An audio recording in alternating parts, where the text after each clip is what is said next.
There's epic canon in season 5 coming. Really? Season 5, show me what you got. Morty? Oh, hypothetical grandson we go on adventures with. You live with a version of our dead daughter. Oh, wow. You were not kidding, huh?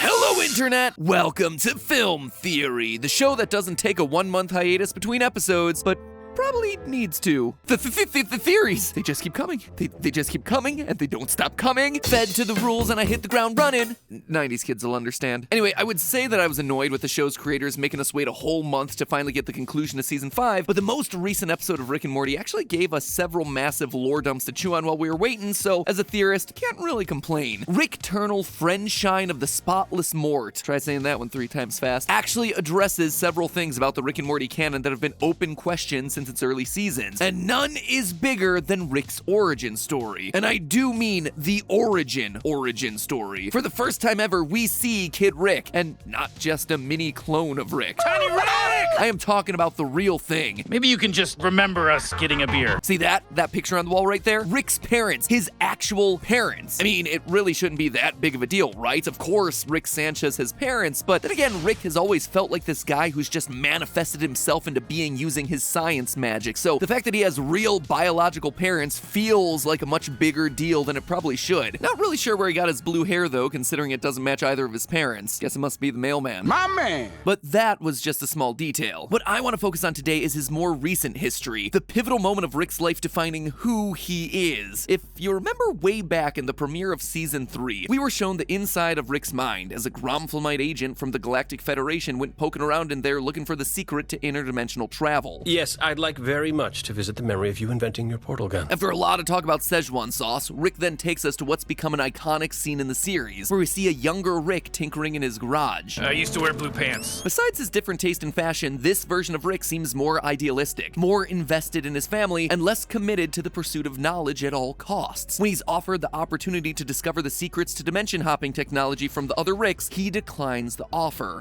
Pass. Excuse me? Bro, Ricks don't pass on this. Who do you think you are? A different kind of Rick, I guess. A different kind of Rick is putting it mildly. This version of Rick is at complete odds with the version of Rick that we've come to know over the course of the series. Not only does he decline the proverbial offer to eat from the tree of knowledge, but he actually decides to give up on science altogether. I just took a long look at myself, and I don't think this science thing is gonna pay off. Why don't I get Beth and we'll go out for ice cream? That, Diane, is the last great idea that will ever be had in this garage. This woman, Diane, is by all intentions Rick's partner and Beth's mother, and he has every intention of devoting himself to them until tragedy strikes. No!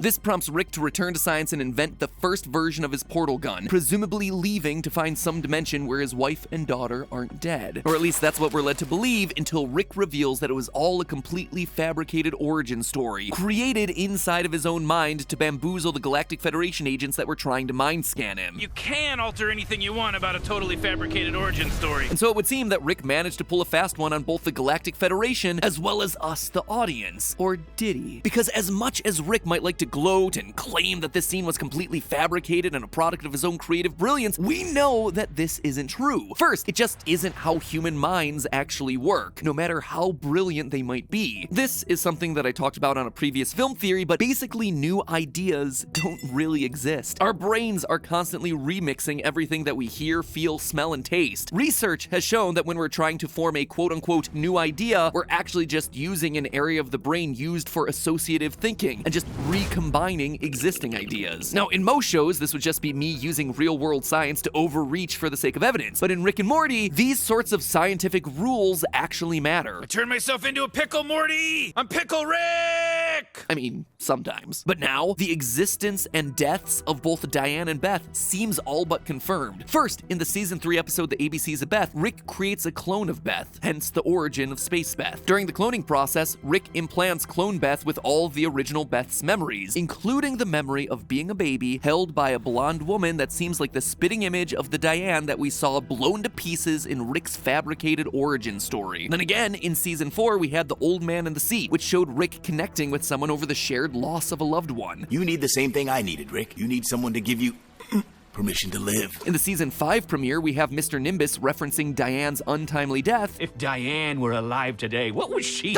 establish canonical backstory with me. Notice the phrasing, if Diane were alive today. This isn't a case of Rick merely being divorced or separated from Diane. She dead, son. And now we know that Beth is too. In this latest episode, it's all but confirmed. You're one of those creeps who moves in with abandoned adult Beth. Rick doesn't deny it, instead defending himself by saying, It's more complicated than that. You live with a version of our dead daughter. this little exchange might actually be one of the most important lines when it comes to Rick and Morty lore. Now, it's worth mentioning that some people have come to the conclusion that this line means Rick cloned a replacement for his dead daughter, kind of like Space Beth. In fact, that was a theory put forth in a video by Nerdist. We're left reeling and processing the fact that the Beth we thought we knew is not the original Beth. However, Dan Harmon, co-creator of the show and one of my all-time favorite guests on this show, actually went into the comments of that video to set the record straight, saying that a different version of a dead daughter could also be referring to a universe where she doesn't die. Now, he doesn't outright say that this is the case, and I appreciate a creator who wants to give the fans freedom to come up with their own interpretations and predictions, but I mean, all the evidence that we've covered so far doesn't lie. In fact, this episode not only confirms Beth and Diane's death, it shows us what Rick does in the aftermath. Notice the portal gun that Memory Rick uses throughout the episode. It's a crudely hacked together version of the real portal gun. But it's not just Bird Person having a bad memory of what the gun looked like, it's really an early model of the gun. One, in fact, that we've seen before. Again, in the fabricated origin story of Rick. Rick puts it together in his garage after his loved ones blow up. And that's not all. Check out Rick's haircut in this exact moment. The exact same as the one we see him with in the garage before his family's death. This immediately connects Memory Rick, Blue Pants Rick, and our Rick all as the same person. And we see even more. Later in the episode, we flash through a lot of brief moments in Rick's history with Bird Person, including Squanchy's stand-up comedy night. Notice how Rick is dressed for that occasion? Blue pants. That is not a detail that the creative team of the series is gonna overlook. And later in the same episode, Killing us won't bring her back. it's Rick going on a rampage against versions of himself, the ones responsible for killing his loved ones and shattering his world. So basically, the episode gives us a timeline of Rick Sanchez. He loses Diane and Beth just like we saw. Other versions of himself pop into his reality and blow them up. In his rage, he's pushed to discover the portal gun technology and crudely hacks together a basic device, still in his blue pants. And then he travels the infinite dimensions to purge his sadness. He wanders off into the universe, stealing and selling illegal substances, where he meets Bird Person, whose vendetta against the Galactic Federation gives Rick a purpose. Rick joins the crew, and together they take down not only the Federation, but also the Ricks that killed Beth and Diane. Ultimately, that revenge winds up hollow and, as Sci-Fi Rick says, doesn't bring his loved ones back. So he does what Memory Rick describes as creepy and pathetic. He goes to fill the role of another Rick in another dimension, one where that Rick abandoned the family, so that way our Rick can be with his daughter again, and also mask his brainwaves using a Morty, like Rick said. That's more complicated than that. Which means, and this is huge, guys, Rick never left his family in the first place. He didn't abandon Beth as a child. He didn't run out on his family. In fact, in the saddest and cruelest twist of them all, Rick inadvertently killed his family by not neglecting them. Remember, in the memory, Rick's wife and daughter are killed by the other Ricks because he declines the offer of portal tech. He decides to give up on science, and as a result, it gets his family killed. And now he's living with a different version of his family, one where their Rick left and he's just taken the blame so he can spend time with his family again, or at least some version of that family. And see, now I think we start to get to that core thematic dilemma of the show. Let's go back to that crucial line one final time. You're one of those creeps who moves in with abandoned adult Beth. We're being told here that these versions of Rick aren't merely moving back in with Beth, they're moving in with abandoned adult Beth, because apparently that's the only kind of adult Beth there is for a Rick to move back in with. This seems to imply that throughout the multiverse, there are predominantly two different kinds of Beths. Those that weren't abandoned by their father, but as a result were killed in infancy, and those that were abandoned by Rick so he can pursue a life of science, and as a result, those Beths survive until adulthood. Of course, there's always a bit of leeway. There are infinite multiverses, which means infinite possibilities, but there seems to be a clear dichotomy here when it comes to the fate of the various Beths across the multiverse, and it all comes down to a single decision made by a young blue pants Rick in that garage. Does he choose family, or does he choose science? That adds all sorts of extra layers of tragedy for Rick's backstory. While watching your wife and daughter killed in front of you is certainly cruel, he's also haunted by the knowledge that the reason they were killed in front of him in such dramatic fashion is because he loved them and chose to put them first over his pursuit of science. The only universes in which his daughter survives are the worlds in which he decides to be a deadbeat dad and abandon her. Who knows, maybe the reason that he has so much trouble expressing his love for his family is because he's racked with guilt knowing that in an alternate dimension, loving his family is what killed them. This sets up perhaps the most interesting dilemma of the show, that the whole series from a thematic level is a battle between family and greatness, meaning and achievement. Rick abandons his family and is able to achieve godhood. And sure, godhood sounds great, but it ultimately leaves life with no meaning. Without other people, all the accomplishments, all the power, conquering, all of it is empty and hollow. Nothing matters. This is exactly what Bird Person calls him out on in this very episode. The relationship that we have I never used that word. is not worth my integrity. On the other hand, if Rick sides with love and family, he'll grow to resent them for holding him back from his true potential. This is symbolically represented in the show by the Citadel of Ricks killing the family. And it's this dilemma of not being able to have it all, of having to choose one side or the other, that increasingly seems to be the heart of this show. Now, the last thing worth noting is how all of this impacts Morty. Morty is no stranger to dimension hopping and finding an entirely new family. He did it once before in the season 1 episode Rick Potion number 9 after Cronenberging his entire world. So he knows that his current mom is no longer his mom. But the revelations in this episode confirm for us that Rick isn't his Rick either. That is not his grandpa. It'll be interesting to see how he takes the news when he finds out that the Rick he's known for his entire life was never actually his. Will Morty be able to cope with the fact that in his original dimension, Morty himself never existed because of Rick's love for his wife and daughter? Is it the kind of thing that would actually draw them closer, or could all the lies over the years actually push them apart? Well, whatever the case, I'm looking forward to finding out, and that September season finale cannot come soon enough. Until then, remember, it's all just a theory. A film theory. And, whew, I am exhausted. It is difficult to theorize this hard on an empty stomach. Wish I had some Szechuan sauce. Ooh, or maybe some eye holes, or even some strawberry smiggles. Strawberry sniffles, no!